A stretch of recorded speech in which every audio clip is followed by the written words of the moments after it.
बिस्मिल्लाहिर्रहमानिर्रहीम। अस्सलाम वालेकुम वीवर्स, मैं मंजूर नकीबी आप सबको वेलकम करता हूँ। आज अल्हम्दुलिल्लाह बहुत ही अच्छा दिन था। आज जो ओमान में बिज़नेस करने वाले लोग हैं उनके लिए गोल्डन दिन, काम कारोबार सब खुल चुके हैं। हम भी आज फर्स्ट टाइम जॉब करके हाज़िर हैं। अभी हम इंशाल्लाह डिस्कस करेंगे जो मिनिस्ट्री ऑफ हेल्थ की नई अपडेट आई है वो आपके साथ शेयर कर रहा हूँ कि आज 10 जून को ओमान में कितने कोरोना वायरस के केस आए। मिनिस्ट्री ऑफ हेल्थ की स्टेटमेंट नंबर 104 में उन्होंने बताया है कि ओमान में आज टोटल जो 689 केस रजिस्टर्ड हुए हैं। ये केस जो भी बताए जाते हैं ये गुज़श्ता 24 घंटे के होते हैं, यानी ये 9 जून से आज तक के केस हैं। आज के जो केस हैं, जो कारोबार खुलने के बाद की सूरत हाल है, मेडिकल क्या सूरत हाल बनेगी, ये 1-2 दिन में पता चलेगा। और इनमें 355 लोग जो हैं वो खारजी हैं और 334 लोग जो हैं वो आज ओमानी कोरोना वायरस का शिकार हुए। इस तरह अब ओमान में जो आज तक कोरोना केस रजिस्टर्ड हुए उनकी तादाद 18,887 है। ये जो रजिस्टर्ड हुए थे, अब इनमें से ठीक भी हो चुके हैं अल्हम्दुलिल्लाह। 4,329 लोग इनमें से ठीक हो गए हैं। आज के दिन यानी गुज़श्ता 24 घंटे में 177 लोग ठीक हुए हैं और अफसोस के साथ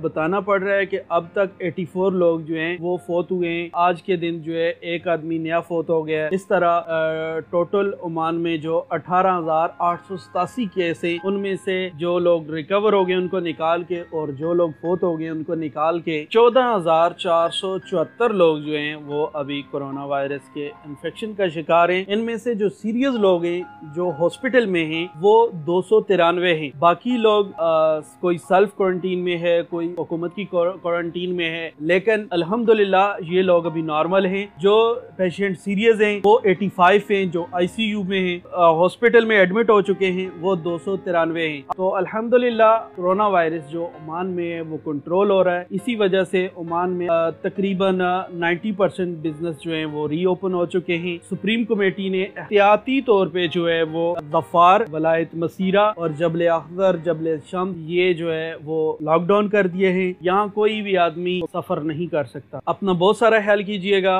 कारोबार करें, जॉब करें, उसके साथ एहतियाती तदबीर का इस्तेमाल करें। दुकान में आपके पास सैनिटाइजर और ग्लव्स, मास्क ये एक्स्ट्रा होने चाहिए, क्योंकि कभी भी अगर चेकिंग वाली टीम अगर देखेगी तो आपको बहुत बड़ा जुर्माना हो सकता है। इंडिविजुअली तौर पे 20 रियाल है, लेकिन अगर आपने दुकान के अंदर कोई भी गाइडलाइन की खिलाफ वर्जी की है तो आपको 300 रियाल से ऊपर जुर्माना होगा। इसलिए बहुत ज्यादा एहतियात करें और मजीद आप अपडेट रहने के लिए हमारा चैनल सब्सक्राइब करें। कमेंट्स में अपनी सिटी का नाम लिखें। इंशाल्लाह मैं नेक्स्ट वीडियो में आपके लिए मुकम्मल तफसील लेकर आऊँगा। गुज़श्ता वीडियो में कुछ दोस्तों ने कमेंट्स में अपनी सिटी का नाम लिखा था, उसकी तफसील नहीं बता सका क्योंकि गुज़श्ता दिन बहुत बिजी दिन गुजरा है। इंशाल्लाह आज आपके लिए मुकम्मल तफसील ज़रूर शेयर करूँ।